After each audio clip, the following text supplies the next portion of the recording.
Hello everybody, welcome back to another little walk and talk kind of situation here. I was remembering that I did a lot of these early on my channel when I was working a different job, and there was a local park that I would go to and do a lot of my early videos. So this is kind of a throwback to about 6 years ago.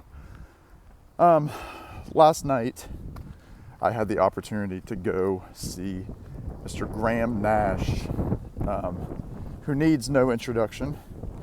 Graham Nash of Crosby, Stills and Nash, the Hollies, lots of solo work, lots of guest vocal spots on very famous songs that we all know and love from the 70s and 80s.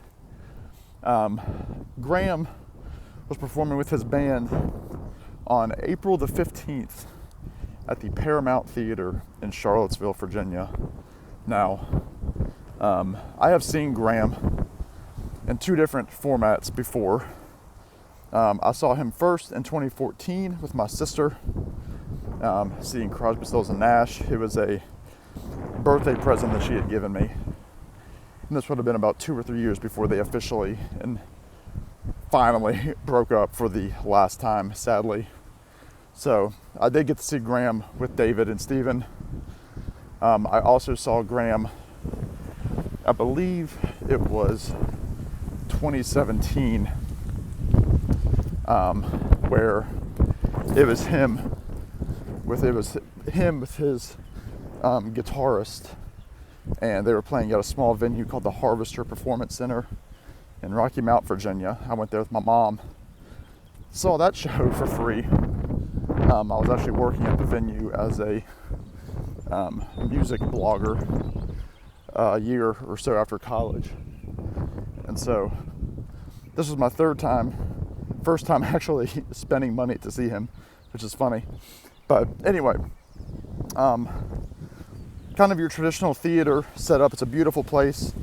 It's the same place I saw Pat Metheny a couple weeks ago. And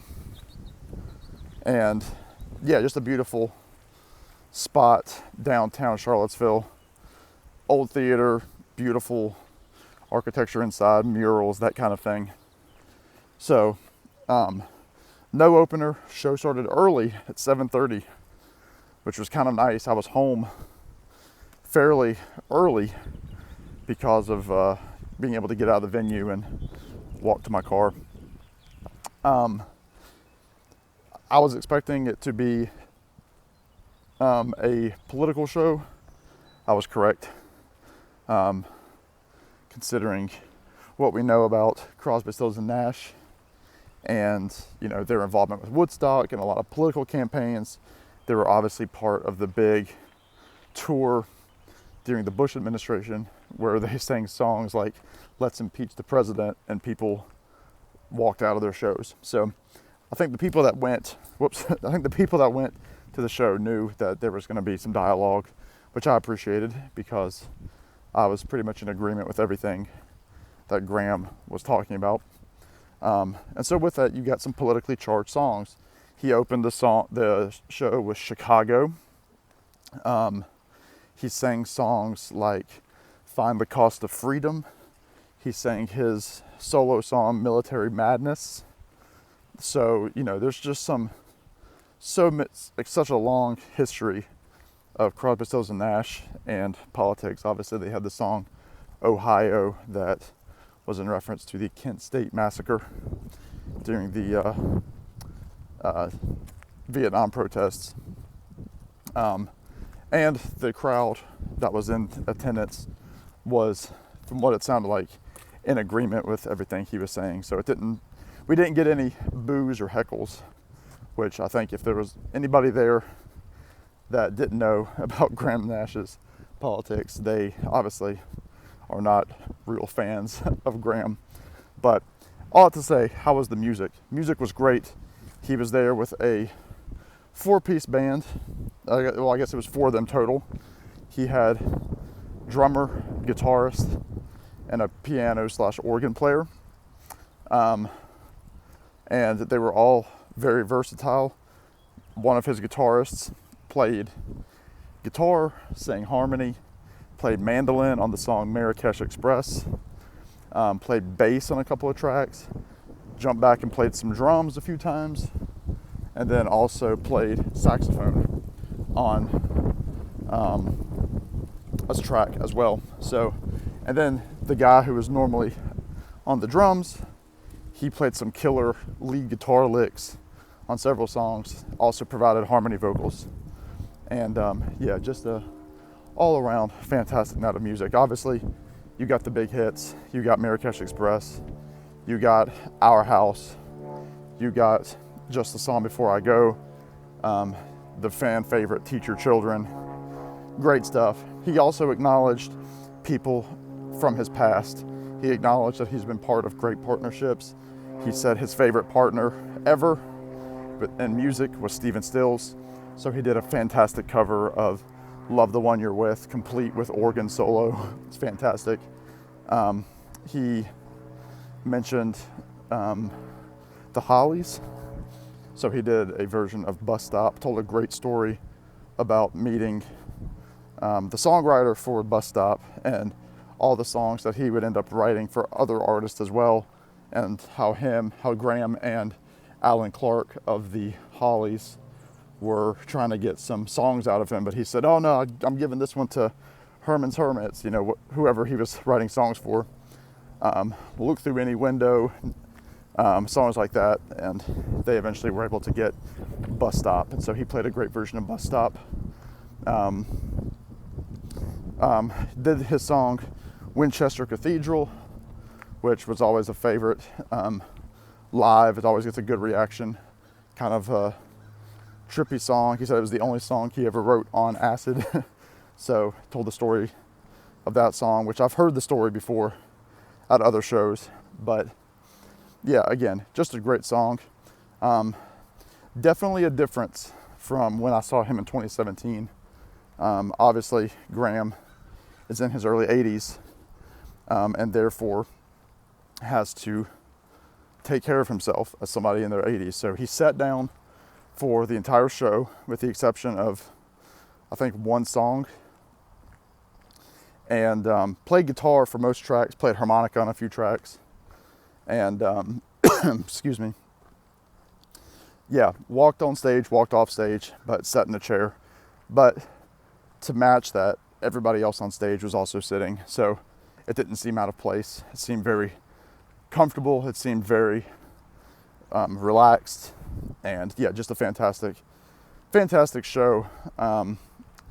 His voice is still fantastic, and that hasn't really changed much over the years. It's interesting to hear him sing the lead parts on songs where he normally would have sang the high part.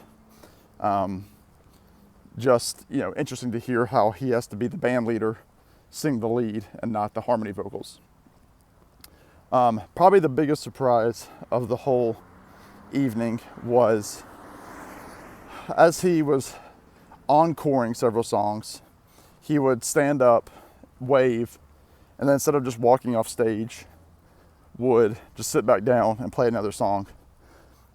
He did a great medley of Find the Cost of Freedom into Woodstock, the song that Joni Mitchell wrote about the festival, even though she did not attend.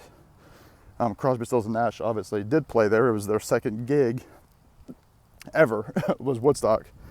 And so that was a really cool moment, got the people on their feet. Pretty close to a sold out crowd. It wasn't quite sold out. Obviously, you can imagine the demographic at the concert. But he would do a song and then sit down, do another song, sit down. And the very last thing he did, where you could tell the show was about to actually truly be finished, he sat down. He had one of his guys on bass. Graham was on vocal. He had his organ player. And then he had the drummer came out from behind the kit playing acoustic guitar on Sweet Judy Blue Eyes, which for me was worth the whole ticket. When I saw Crosby, Stills, and Nash, they did not play that song, which disappointed me. I kind of had an idea that night that they weren't going to do it, and I never really expected to ever hear it because they broke up before I could see him again. Stephen Stills doesn't really tour much anymore, and obviously we lost Crosby a few years back, who I also had the pleasure of seeing. So to hear that guitar opener and to hear Graham hit those high notes was just everything that I could have imagined. And I got a clip of it. If those of you that are on my social media saw it, and I posted a video of him doing Our House late last night as well, so you could get an idea of how his voice sounded.